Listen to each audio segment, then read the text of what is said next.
जगद्गुरुः मदात्मा सर्वभूतात्मा तस्मै श्रीगुरवे नमः। गुरुरादिर्नादिश्च गुरुः परमदैवतम् गुरोः परतरं नास्ति तस्मै श्रीगुरवे नमः। त्वमेव माता च पिता त्वमेव बन्धुश्च सखा त्वमेव विद्या त्वमेव सर्वं मम देव त्वमेव सर्वं मम देव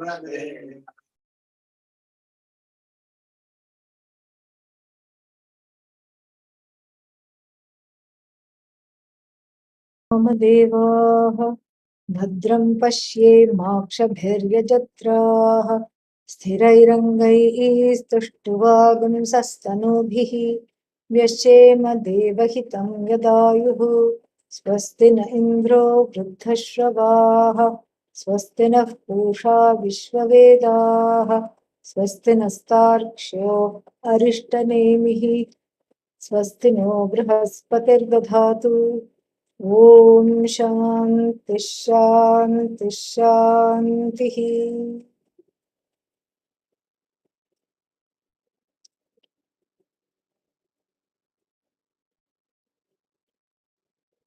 We saw in the second chapter a very wonderful chapter detailing for those who are intrigued and who ask such pertinent questions. How did this world come into being? And from what source? What is the relationship of the source to this me? Who is this me? The one that obtains in this body-mind complex. What is the connection between this me and the source? And what is the connection between the source and everything else that is that has as though come? And how can the source be eternal, limitless, without a beginning and end, and everything that it supposedly produces is eminently finite? How is that? What is this discrepancy and this apparent contradiction? How to reconcile that? All this most importantly, finally, but most importantly, what is the nature of this entity called Ishvara? What is the nature of this entity? This is something this whole section is going to engage in. The Upanishad need not engage in these questions at all, but it does so because of our curiosity. That's the only reason. Our own curiosity. Because anybody coming to Vedanta is interested in the relationship of oneself to the total, the individual to the total. And it's a very interesting relationship because I don't appear to call all the shots. In fact, upon closer reflection, I don't call any of the shots. Starting with one's own mood. Morning, okay. Why? Because coffee, tea appeared without asking. That's why. Morning, okay. Afternoon, bad mood. Evening, cranky. And at night, one crashed as though one is a machine. And so this is the even one's own temperament and mood. One doesn't seem to have any say over. What to talk of mastery of the universe and all the five elements and everything in it. That seems to be a totally far, far cry. And in this body, one feels trapped most of the time. One feels trapped for various reasons. If one is older, meaning 50 plus, one feels trapped due to new things that are happening to the body over which one appears to have no control. Sudden illness, sudden aches and pains. Aches and pains were there before. What's the difference now? They take a longer time to go if they go. Okay. And that seems to be the rule of thumb. And then, if one is younger, also one feels trapped in the body because there are so many things one wants to achieve. Oh, if only they let me free, if only I had more energy, if only I had more time, if only I could do this, and if I was just freer, if I could be in 10 places at once, look at all the things that I would accomplish. And so, regardless, there is a sense of entrapment within this body, which gives us the clue that the I is bigger than this body, much bigger than this mind, because it can't wait to get out. It can't wait to be everything. And so there is this yearning to, figuratively speaking, have an out of body experience and to be one with the whole, to merge in the whole, because this individual life seems to be very alienating, extremely alienating, incomplete, and one feels adrift somehow. And it's the same old story. It's the familiar story of let me in and let me out. So, first, the Jiva, which was already one with Ishvara, Upanishad says, when before the manifest universe, we see the universe according to this and other Upanishads as something that manifests and demanifests, manifests and demanifests. When it manifests, it's not away from its source. When it demanifests, of course, it is even more evidently one with the source, because there is only one thing. But what is difficult to understand is when the manifest universe when I confront the manifest universe, I am told it's still one with the source. That is difficult to understand. It's difficult to bend the mind around this because the source seems to have outsourced everything and gone away somewhere. Where is the source? All I see is just everything, all the products that are just resources, and I don't see the source. I can't talk to the source. And unlike things purchased online, I can't send things back because I don't like them. Like my own karma, I can't send it back. Hey, take it back wherever you are. Take it back. I don't like this karma. Full of difficulty, full of losses, and no recognition, and all kinds of obstacles. Take it back. Give me somebody else's karma, or give me a new, brand new karma. No, it all that karma already started even before one was born, we are told. And that means what? It is here to stay. Can't send it back. So there is no, apparently, there appears to be no way of contacting the source. Where is this source? And then there is another statement in the Upanishad. And if we have been studying Vedanta for some time, we know the pat answer. What is the pat answer? The source is never away from you. And when I hear that, I say, yeah, yeah, yeah. Great. In my dreams. What do you mean the source is never away from me? I'm saying I cannot find the source. I'm looking for it. Where is the source? Where are you? Who are you? Where are you? And there is one prayer. Yadrishosi Mahadeva Tadrishaya Namo Namaha, which says, Oh Lord, Oh Mahadeva, oh God of all gods, whatever form you may be in, whatever you may look like, whatever may be your nature, unto that, whatever nature it is, which I have no idea, unto that my namaskars. Very nice prayer it is. So, the source not being objectified is very difficult to connect to, is very difficult to understand. And in certain religious traditions, there is no attempt to understand it at all. The attempt, organizationally speaking, collectively speaking, appears to have been given up. By who? By the leaders or those of those traditions or the founders of those traditions. So such traditions become belief based.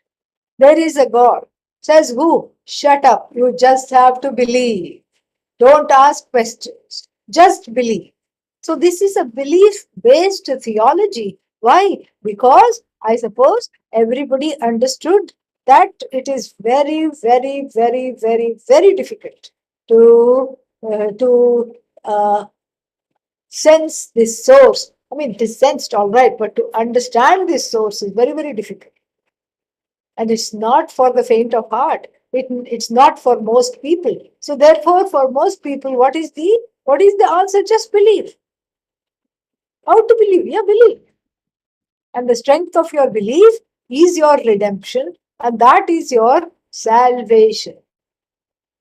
So the salvific traditions in the world, this is what they offer theologically. That there is something called God, even though it may appear odd, there is something called God, and that God is based on belief. And if you believe in this God, good things will happen to you, and you will be redeemed from this life of wanting to get out of this life. Let me out, let me out. You will get redeemed. You just have to believe and you will be saved. And what does this saving look like? The saving is always in an afterlife. In this life, saving is not possible.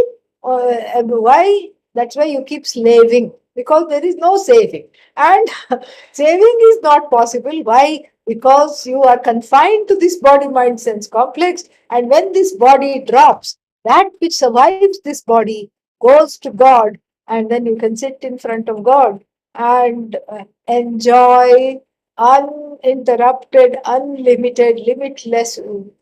We can't even call this oneness, like togetherness with God. Even in the Hindu tradition, we have a kind of a theological set of beliefs that espouse this. So this is one way of bypassing the need to understand and the need to look at the source. And then the whole life is spent in trying to look forward to the afterlife. This is there even in a particular sect of the Hindu tradition. Is also there. There is a kind of, even though there is not some, it's not overtly salvific, it is covertly salvific.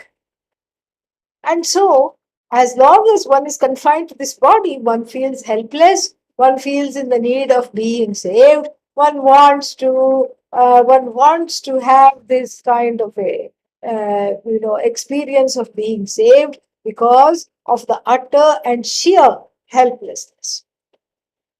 And then that redemption is in the afterlife. This is not the vision of the Upanishads. And why is this not the vision of the Upanishads? This is not in the vision of the Upanishad because the Upanishad is meant for those who want to engage in inquiry. We also have beliefs. It's not that the Veda doesn't have beliefs. And we also have beliefs which are some of them non-verifiable. That you survived death. Non-verifiable belief. Who has found out? That once you survive death, you will be a traveler and go places. Who has asked? Who has found out that there are 7 kinds of heaven and 7 kinds of the other place, hell? Who has found out? Even one hell and heaven, we don't know. Who has found out about that 7? Non-verifiable belief. That you have karma. that karma survives death, non-verifiable belief. And that this karma, like a suitcase, comes along with you in your next life. And that is also non-verifiable belief. That you are reborn, non-verifiable belief. All this you cannot, this is all belief based. We also have beliefs. We also have things beyond logic. We also have the concept of Shraddha, which is belief pending understanding. Certain things you don't have to understand because you cannot understand. We haven't seen somebody return from the dead and say, here are some candies from Indra's land, because I visited there and I just thought I'd bring back some mementos. No mementos from India, Indra's land. Okay, nothing. No mementos, no mentos, nothing. And so nobody brings back anything. So we don't understand this. We don't understand this at all. And so we have some belief based things. But those belief based teachings have to do with the first portion of the Veda, which talks about lifestyle. A lifestyle that is conducive to understanding this vision. And these beliefs, the kind that I spoke of, have to do with preparing for this knowledge. So certain things you take for granted, certain things you believe because you have no way of finding out. But then that should spur in one self-inquiry. Who am I? And I don't seem to be the only one in the universe. There are all these people, billions of people. And I seem to have some relationship with some of these people. And new people keep coming into my life.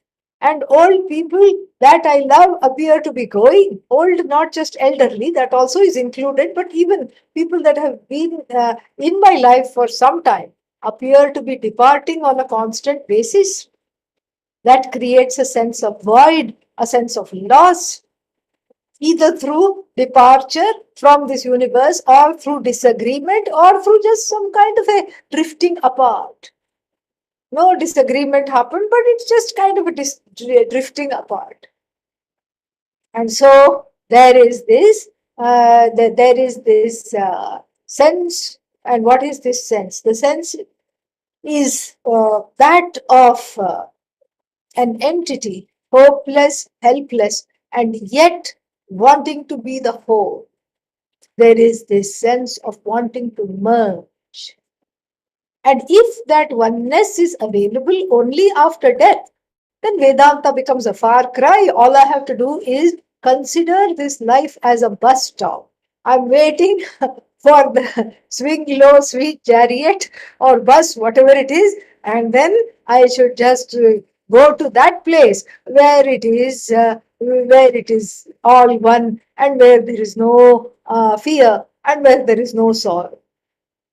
I'm going to sit next to God, become one with God, and there are four kinds of onenesses that are there: the Sa Yujya, Sa Mipya, all these things. Sitting together with God and sitting in the lap of God, becoming one with, merging into God, all these kinds of onenesses are described in the tradition. But then that doesn't sit very well for the people who have the sharpness of self-inquiry, because the main question that arises is, if the point of life is afterlife, then why do I have this birth? Why can't I just be in where was I before I came here? Afterlife. Okay. So why can't I continue to be there? If the point of life is afterlife, this life becomes useless. This life becomes like a bus stop, waiting for God. And so, what is this? Why am I here? Is there something to achieve in this body? And is there something to pursue? And if there is not anything to pursue, why am I given a head full of desires, wanting to accomplish something, wanting to be, and then why am I given that inner guidance that this time around These are my talents, and this is what I have to offer to the world. And why is this contribution so important to me? Why do I need this sense of accomplishment?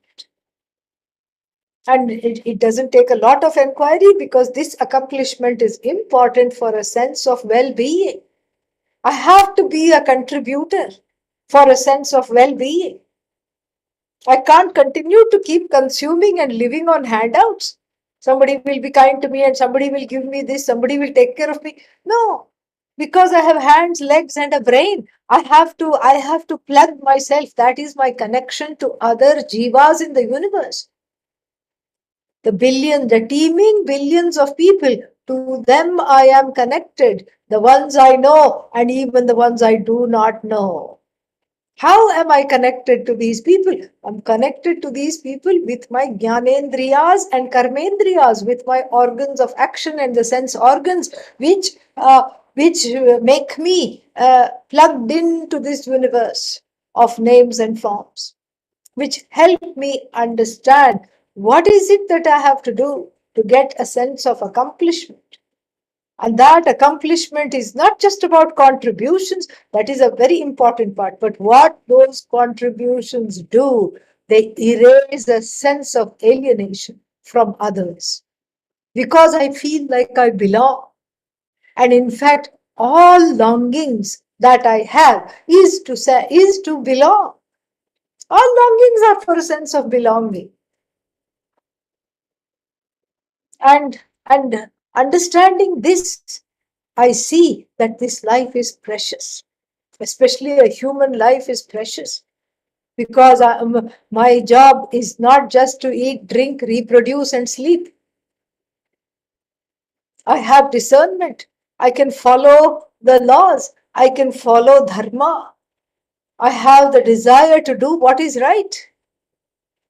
There is an innate desire to do what is right. And of course, sometimes that is overpowered by certain desires, that is also there.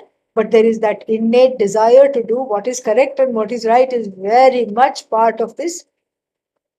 And then what? Then there is I recognize that even with the inanimate things, not just with the teeming millions of people, but with the teeming millions of names and forms, I am connected. I have a relationship. And the relationship always brings in a sense of responsibility. I have a relationship with the trees, with all the things that come from the earth. They are food. They nourish this body. They nourish the mind. And then I can't, again, here also, I can't keep taking.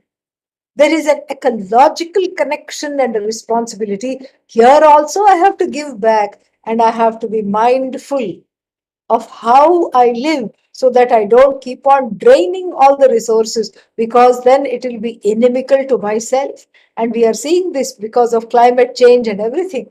Crazy climate, snowing where it should not snow, becoming hot where it should not become hot. And all this is the sum total of one's, of the collective human beings riding roughshod over Mother Nature's needs. I understand some basic things in relation to the Jagat. Jagat means the universe. Jivas. First, in relation to other jivas, I am connected through my contributions. Second, in regard to the Jagat, the universe, I have certain responsibilities. I have to take care of things because the earth is incapable of taking care of itself. It has been given to us as a legacy from the previous generations, and then I have to take care of it, not make it a toxic plant. Then that is there, I'm connected to, because if all the rivers are polluted and the rivers irrigate the earth, the vegetables that I eat will also have, vegetables, fish, livestock, all of them will be full of toxic chemicals. And it is a dying earth. Thanks to irresponsible ways of life, people are understanding this very, very quickly. And so there is a connection to the universe which tells immediately upon my own life. That is it is a mutual connection. It's almost like when I was born, I had an invisible pact with the universe. I will take care of you and you take care of me. This is what the Bhagavad Gita says in the 3rd chapter. Devan bhavayatanena te deva bhavayantu vaha parasparam bhavayantaha shreyah paramavapsyatha. Deva means all the celestials, the forces that are in charge, of the trees, of the weather, of the rivers, the river goddess. We don't say even river goddess, river is the mother, sky is the father. So all our mothers and fathers in the form of the nature which nurtures us. And they are called devas because they come to our aid. They are shining examples of giving selflessly. The tree continues to produce fruit without asking, what are you doing for me? The rivers continue to flow. Like this, everything is giving, giving, giving. And I have to participate in this continued festival of giving. Other festivals come and go, but the festival of giving and receiving is a perennial festival, says the Bhagavad Gita. Always it is there. It's not there for 2-3 days like Deepavali or one day like New Year. No, it is there. It's a permanent festival. And what does this festival entail? It's a festival of bounty, understanding that there is bounty, and with this prosperous overflowing of all the resources, it is our responsibility to make sure they are shared evenly, and that I don't hoard things that I do not need, that I share. And when I share, something very interesting happens. More comes. When I hoard, it does not come. More comes. And in the spending, it increases. Same thing with knowledge also. The more you give, the more you have. That this is how there is a law of the universe. This is how it works. So when I participate in this law, it is joyous because there is a giving and a receiving that is palpable. Maybe in the beginning I'm too obtuse to notice, but then there is a giving and receiving that is continuously happening in the universe, and it is palpable. It is really palpable. And that is very joyous. The Bhagavad Gita in the 3rd chapter talks about this very, very beautifully in a nuanced way. Devan bhavayatan anena. So this, I propitiate the devas. It's not some kind of a, blind propitiation or some kind of a thing. It's not about some kind of a belief-based thing. It is understanding that when I nurture something, it has the power to nurture me back. It's a utilitarian view, but at the same time, it is spiritual ecology. So here, in connection to the Jagat, there is some kind of a flow already there. When I detract and stay away from the flow, there is pain, there is sorrow, there is conflict. When I plug into this flow, there is a sense of satisfaction and contentment. This is what one has to recognize with regard to the Jagat. There is a connection. And that connection is very simple. I propitiate the earth. I don't pollute the air as much as I can. I do not mess with the 5 elements and try to destroy them. And in turn, I can be assured that as long as I meaning the body, mind, sense complex, I endowed with this body, mind, sense complex, this iteration of I is on the planet, then as long as I am there, then I will also be nurtured. Because Mother Nature is happy. And the people who depend on Mother Nature, who happen to be in my life, they are happy. And then I nurture them, they nurture me. And what does it do? What does this mutual nurturing do? It creates a space in the heart to follow Vedanta. It creates a space in the heart to be able to pursue Vedanta, to be able uh, to be able to have deep thoughts, deep inquiry, because one is not always a grabber. One is not a grabber. One is not in the survival mode. Always in the survival mode means grabbing for something. Shoo, get out of my way. It's mine. I want it. This is very exhausting. All the time. Shoo, shoo, shoo. The only shoe you should think is mumukshu. Okay, that's the only shoe. And that's the person who is fit for this kind of a self-inquiry, because who is thinking of deeper thoughts of liberation from this sense of sorrow and pain.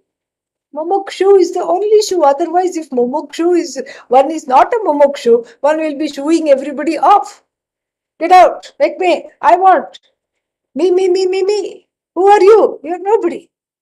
And then the more one is in this mode, the alienation mode, the more one is sorrowful. This is something which is extremely important to understand. So we have seen that there is a connection to other jivas, which brings out in me the contributor, the one that wants to accomplish, the one that wants to make good use of the God-given skills and talents in this life. And then there is a connection to the Jagat. Here also I am a contributor.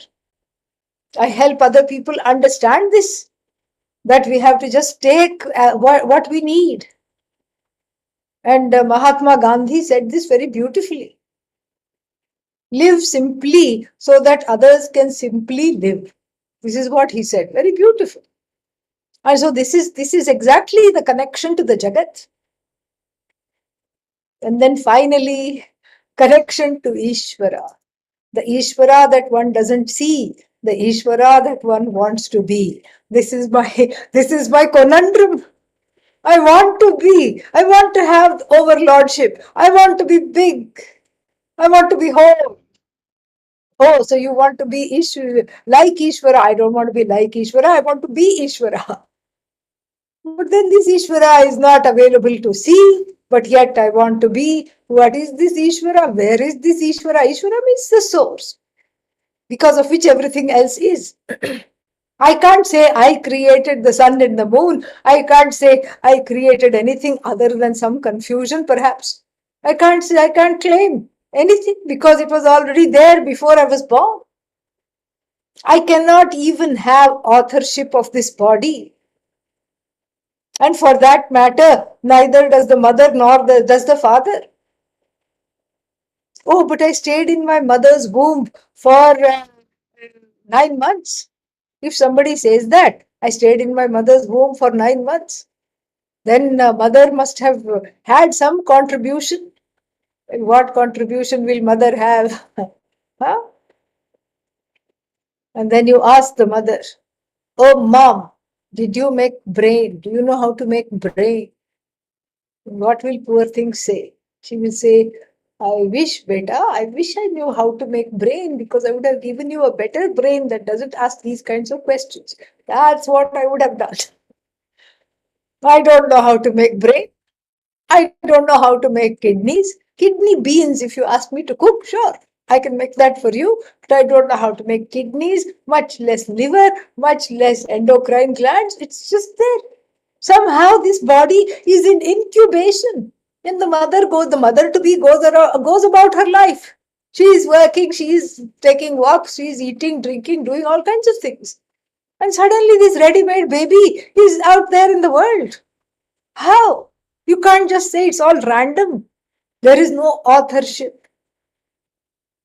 And somebody says, Somebody said this all just molecules randomly coming to make kidneys, randomly coming together to make brain, randomly coming together to make the liver. It's just a bunch of molecules floating in the air. All right, I will indulge you if you say that. And but if you say that, then you have to explain to me where did the molecules come from. Then I will indulge you about these random formations. No problem. I have no problem with random formations. No problem at all. Except when we look at the universe, nothing about it appears to be random. It's all a well-oiled machinery. What happens, where things go, how things work. It's just so intelligent and so well planned. So well planned. And then that's what the physicists see, the astrophysicists, when they gaze into the James Webb telescope. All the things we thought we knew are just gone. Everything that we thought we knew is just wrong. We thought, oh, the Milky Way is really old because it is this many billion years old.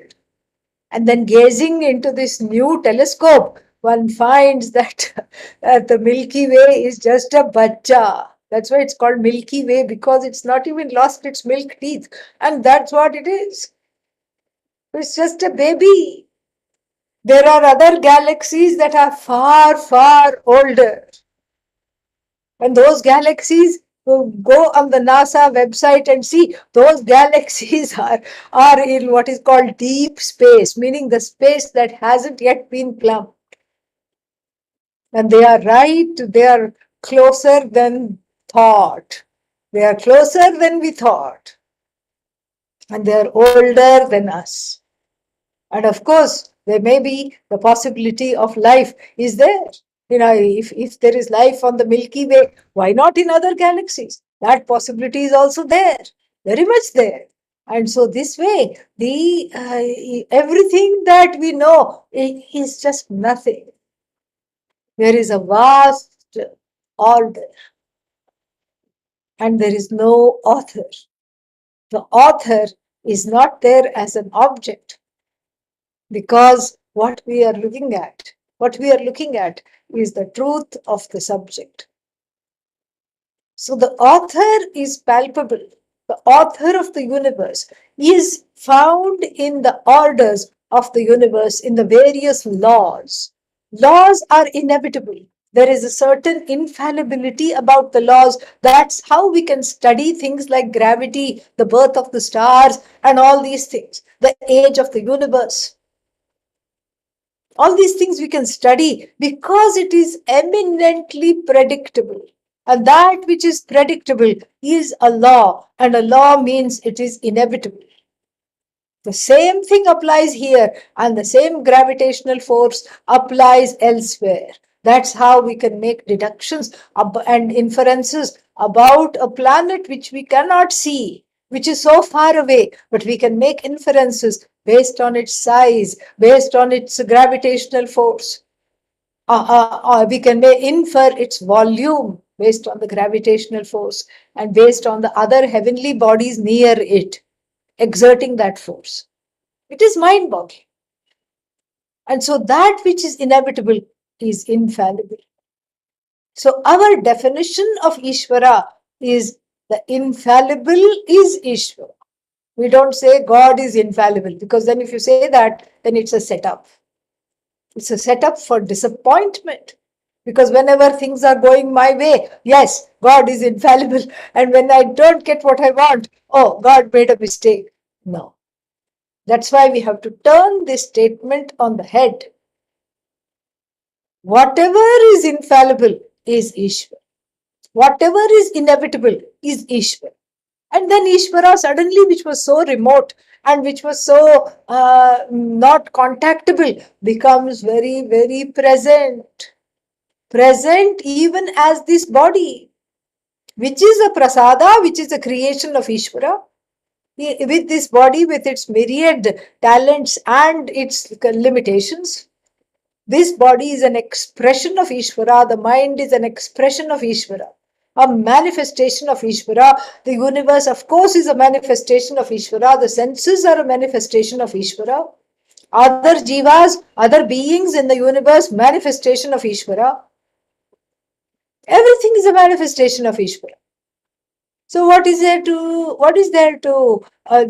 So the whole universe is in the form of orders that are very, very objectifiable, that are very, very palpable. And Ishvara is the one who is looking at the order, who is one with the order. And so therefore that Ishvara is we reduce it to three words that are laden in the Upanishad. That Ishvara is a source. If there is a source, you say there is a source, it has to fulfill at least one condition. It should exist. It should exist. If I say that's the source, that means I assume that the source is existent. That's the first essential definition of Ishvara. If there is a source, it should exist. And then if there is a source, then it should know what all there is. The whole universe is just knowledge. That source is not separate from knowledge. The whole universe is knowledge. When I say this is a flower, flower is. All I'm saying is flower knowledge is. The knowledge of the flower is as good as the flower. Because what else is the flower other than the knowledge of the petals, the stamen, and the pollen, and the stem, and the leaf?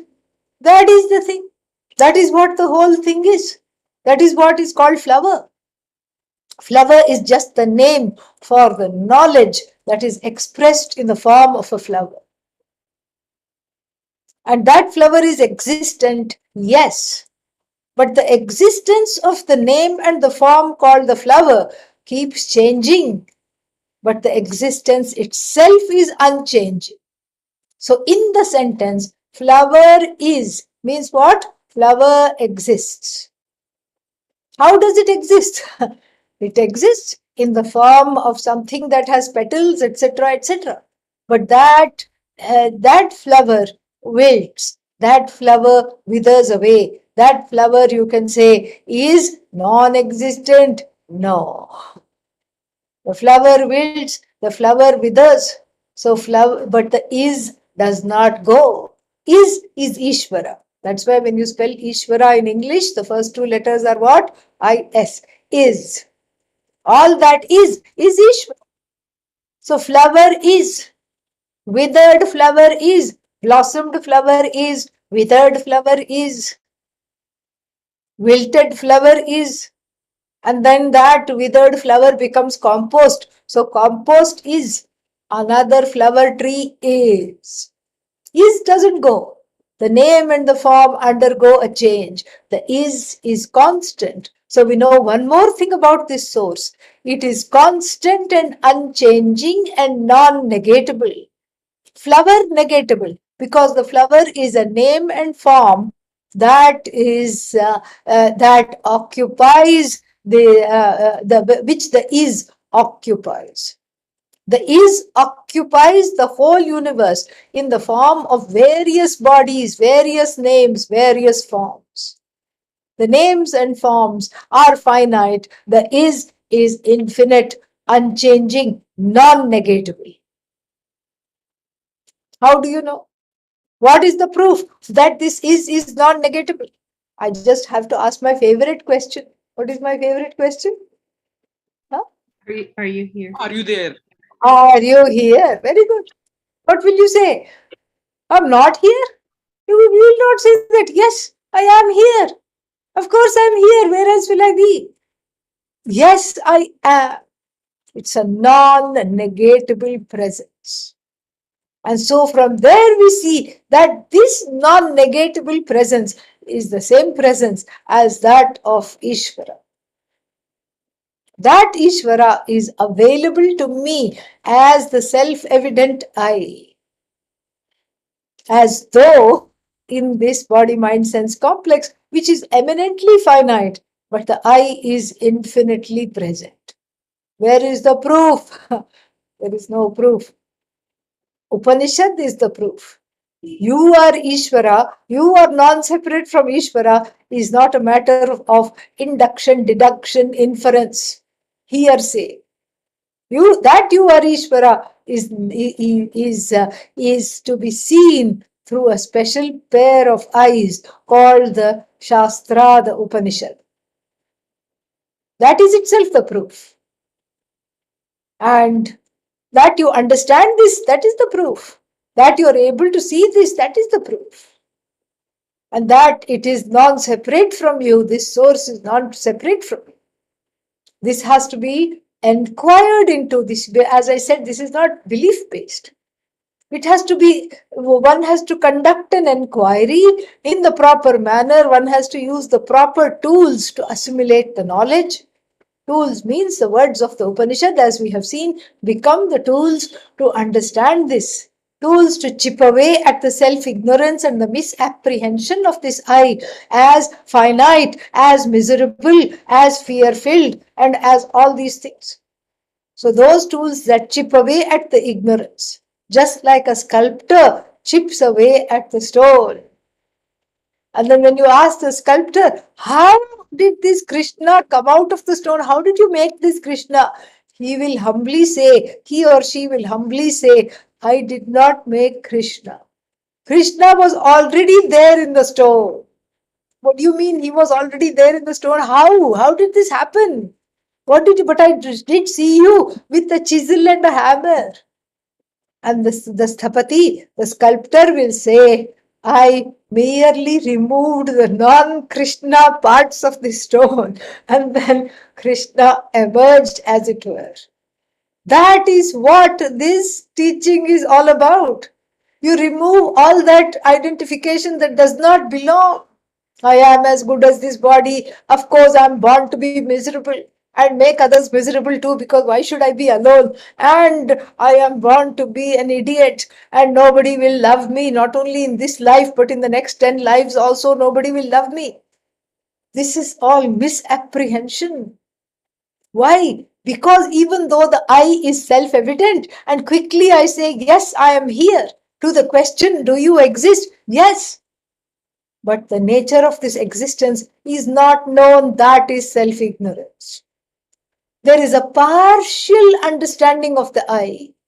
Half-known I is dangerous. And the partial understanding of the I is I exist. That's all I know. I am. But don't ask the next question, who am I? Because no sooner than you ask that, I am an adept. I am adept in asking, in jumping to conclusions about this I. Because I identify with the body, mind, sense complex, and I think myself to be finite. I think myself to be full of difficult feelings. I think myself to be depressed, repressed, oppressed. I think myself to be dejected and rejected all the time, when that is still up for understanding. There is a doubt also, because I don't want to be rejected, I don't want to be dejected, I don't want to be sad, I don't want to be oppressed, depressed, suppressed. It's in keeping with my yearning, with my human yearning to be free of all this. And the simple thing that the Upanishad says is, you are already free. You don't have to be salvaged. You don't have to be granted some salvation by some savior. You are already saved. You just have to understand this. You just have to see the truth of this through a systematic self-inquiry and through a systematic study. You chip away at the non-Ishvara parts of yourself, so to speak, cognitively speaking. And all that shines is Krishna, is Ishvara. It's just amazing. This is what the vision is. And so therefore, it is important to note that this relationship with Ishvara seems to operate on in a twofold way. First, from the standpoint of non-duality, I can say, yes, I am that source.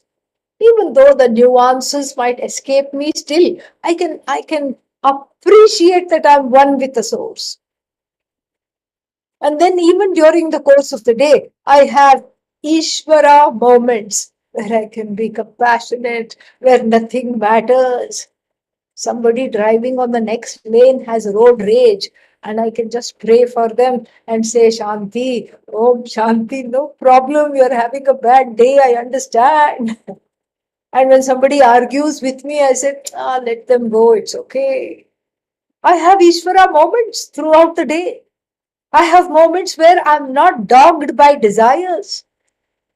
I have moments where I'm just an appreciative, contented, non-demanding, compassionate, and objective person. I have stretches during of this, but it doesn't last. This is what I want to see. This is what I want to be. When? Always. How long do you want to be non-demanding? Nobody says, for 5 minutes, I want to be complaint free. No, forever. How long do you want to be appreciative? Always. How long do you want to be compassionate and non-judgmental? Always. How long do you want to be objective? Always. This is what I want. And what the Upanishad says is, this is a siddha vastu. This is already there. That's why you have Ishvara moments throughout the day, because that is the truth of you. The other moments filled with rejection, dejection, filled with a sense of rejection, dejection, oppression, depression, etc. Those are aberrations. How do you say those are aberrations? What if that is true? Well, if that is true, then you should be accepting it. Because that which cannot be changed, we accept. But we cannot accept sorrow, either individually or collectively. And even pharmaceutical companies know this. That's why there are so many various kinds of antidepressants, short acting, long acting, and then there are antidepressants which help other antidepressants to function better. They go in the body and wake up the other antidepressants. There are those kinds of antidepressants also. That means what? And there are anti-anxiety. So even the pharmaceutical companies know that fear and sorrow are not your essential nature. Even they seem to know that. Why? Because you know that innately. They are just picking up what is there in you. The desire to be free of sorrow, anxiety, fear. This is what you want. What the Upanishad says is, you are already that. But this knowledge is obfuscated because of so many identifications with the not I in the form of this body, anatma, not I.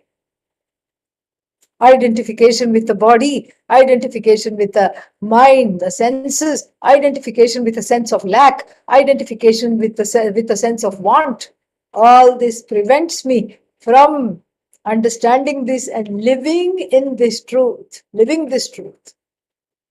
So therefore, I better understand the nature of Ishvara. I better understand that. And so there is a dual understanding. One is, I am the same as Ishvara, and when I have Ishvaric moments, there is no problem at all. And then the other understanding is, oh, I am subject to the laws of the universe. Suddenly, I have become a small little being, insignificant in the onslaught of the powerful total. This powerful Ishvara in the form of laws. And who am I? The powerless being subject to the laws. There is a dual reality, so to speak. On the one hand, I am one with Ishvara and I want to be this Ishvara. I want to see I am non-separate from this Ishvara.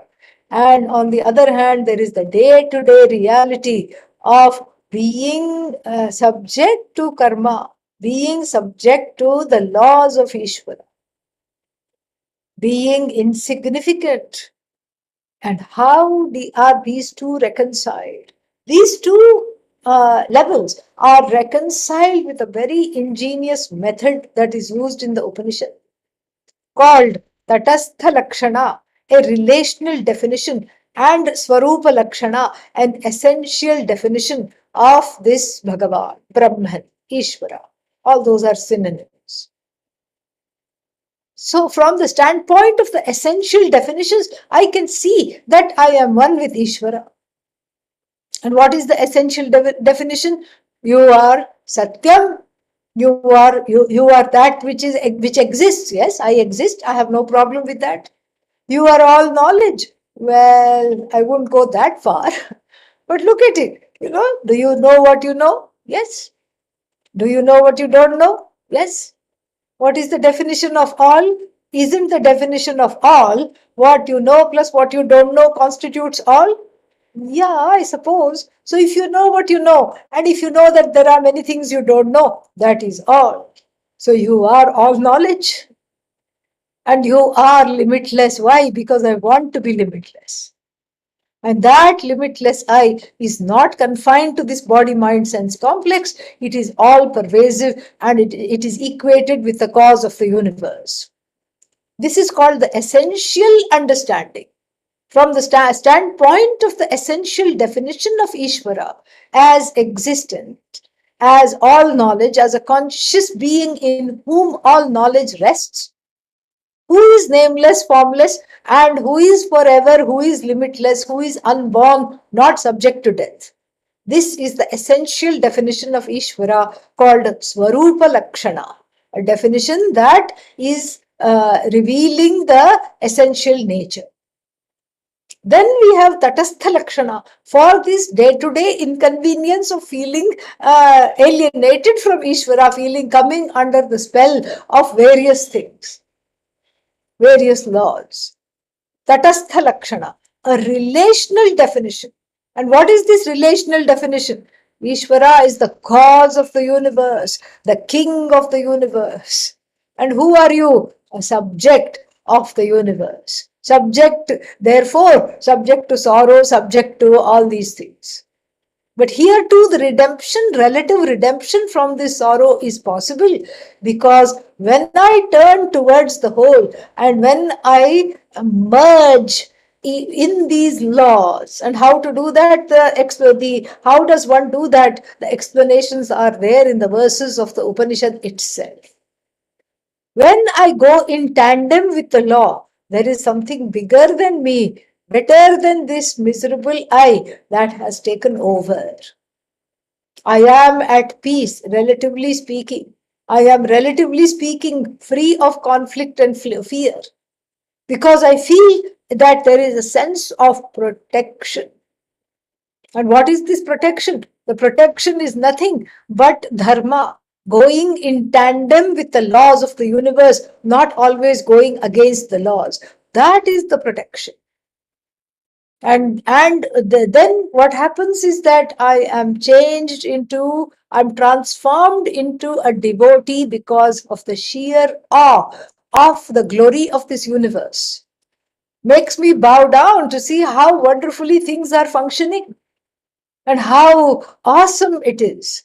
And I'm filled with awe. And that relationship with Ishvara of the devotee and the subject matter of devotion is the last frontier of duality.